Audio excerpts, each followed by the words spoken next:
Jonathan! Luna berteriak histeris ketika melihat Jonathan yang telah tertembak tepat di bagian dadanya, demi melindungi dirinya.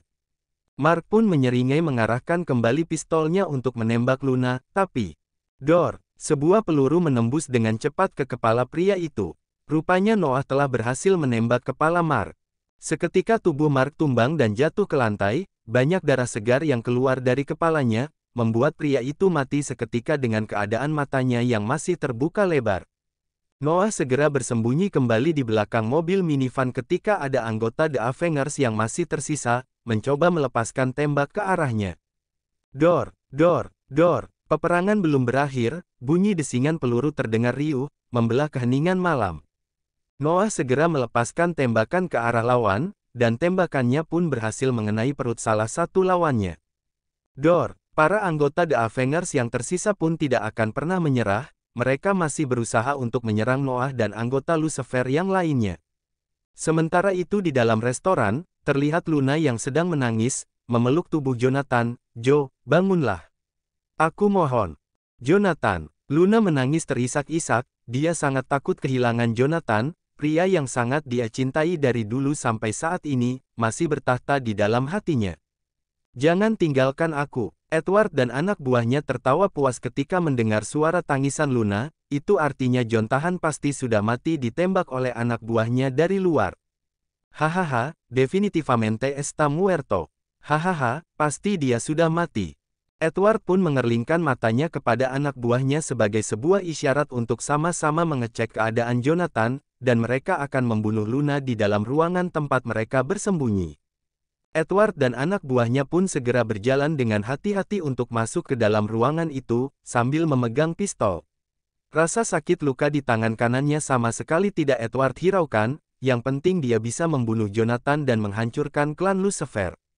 Sementara Luna, dia dibuat kaget oleh Jonathan yang tiba-tiba saja bangun.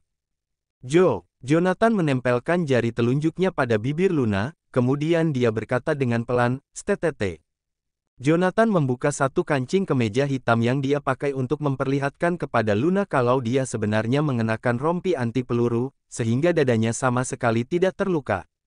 Justru tangisan Luna dijadikan umpan oleh Jonathan untuk memancing Edward agar mendekat kepadanya. Edward pasti mengira Jonathan sudah mati.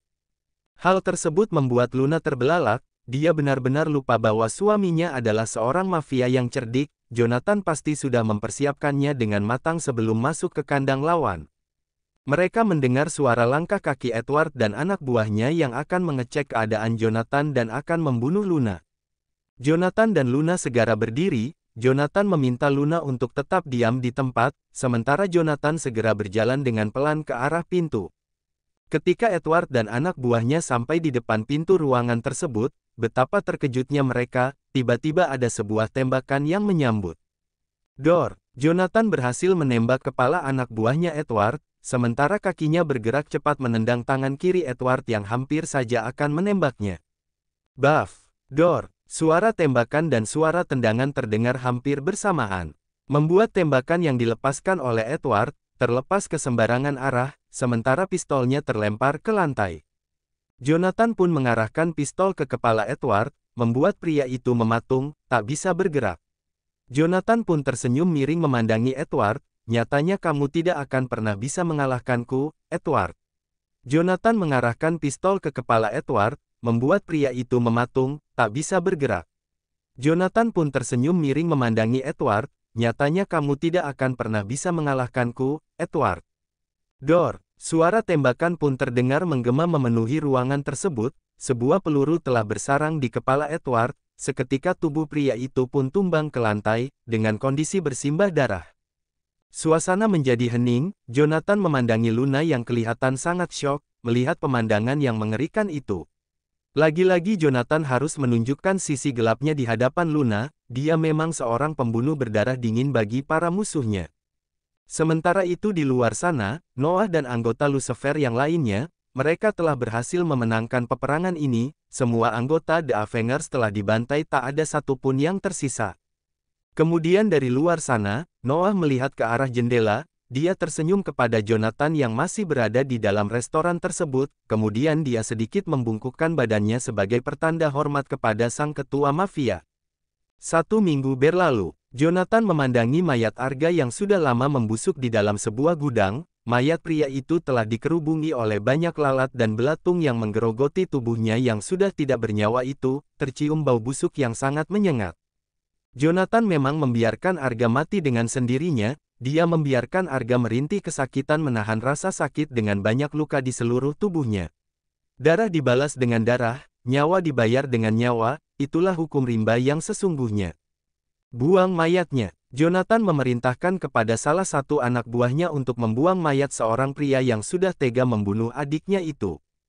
Baik, Tuan. Jonathan segera keluar dari ruangan tersebut, dia pun pergi dari markas Lucifer, karena dia sudah tidak sabar ingin segera pulang ke mansion untuk bertemu dengan Luna. Walaupun sampai kini Luna masih banyak mendiamkannya, mungkin karena wanita itu masih merasa tidak pantas diperjuangkan oleh Jonathan. Keluarganya telah banyak melakukan kesalahan kepada Jonathan.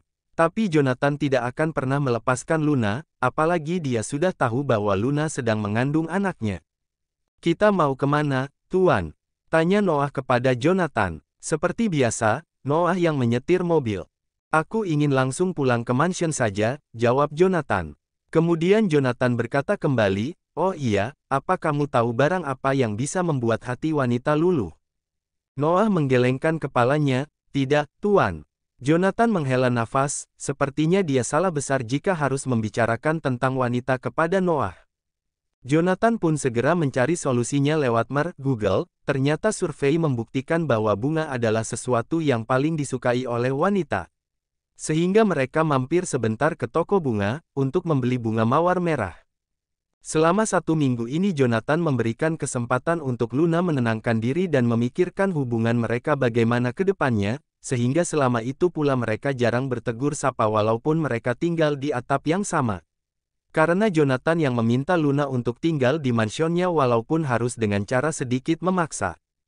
Selama 1 minggu itu pula, Jonathan ingin menunjukkan kepada Luna walaupun dia seorang mafia, dia hanya bersikap kejam kepada para musuhnya saja, tapi dia bisa bersikap lembut dan bisa menjadi seorang suami yang penyayang kepada wanita yang sangat dia cintai itu. Jonathan sangat berharap Luna tidak akan pernah ragu untuk kembali kepadanya, karena dia sangat mencintai Luna, dari dulu sampai sekarang perasaannya tidak pernah berubah. Jonathan pun mencium aroma wangi sebuket bunga mawar yang ada di dalam genggamannya, tak sabar ingin dia berikan bunga mawar tersebut kepada Luna, sambil akan membicarakan perasaannya kepada wanita itu. Dan tentu saja mereka harus saling melepas rindu, Jonathan tidak sabar ingin segera menengok calon bayinya yang masih berada di dalam perut sang istri. Setelah sampai di depan mansion, Noah berkata kepada Jonathan, Tuan, saya mendapat pesan dari klien kalau hari ini. Jonathan memotong perkataan Noah, bilang saja hari ini saya ada urusan yang sangat penting, biar besok saja kamu atur jadwal pertemuan saya dengan klien.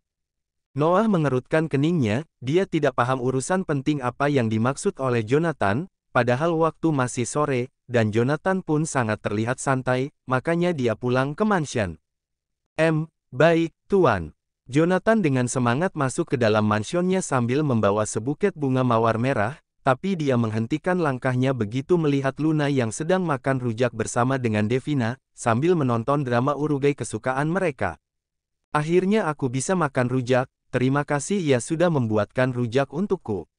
Luna berkata kepada Devina, sambil menikmati rujak buatan sahabatnya itu. Iya, sama-sama, Luna. Dramanya tinggal tersisa 6 episode lagi, apa kita akan nonton sampai tamat? Mumpung aku lagi free, tanya Devina kepada Luna. Luna menganggukkan kepalanya sambil tersenyum, oh iya dong, harus. Mereka sama sekali tidak menyadari dengan kedatangan Jonathan, karena terlalu asik menonton drama kesukaan mereka berdua. Jonathan menjadi lemas mendengarnya, dia pun segera mengirim pesan kepada Noah yang masih berada di dalam mobilnya. Noah, ada tugas untukmu.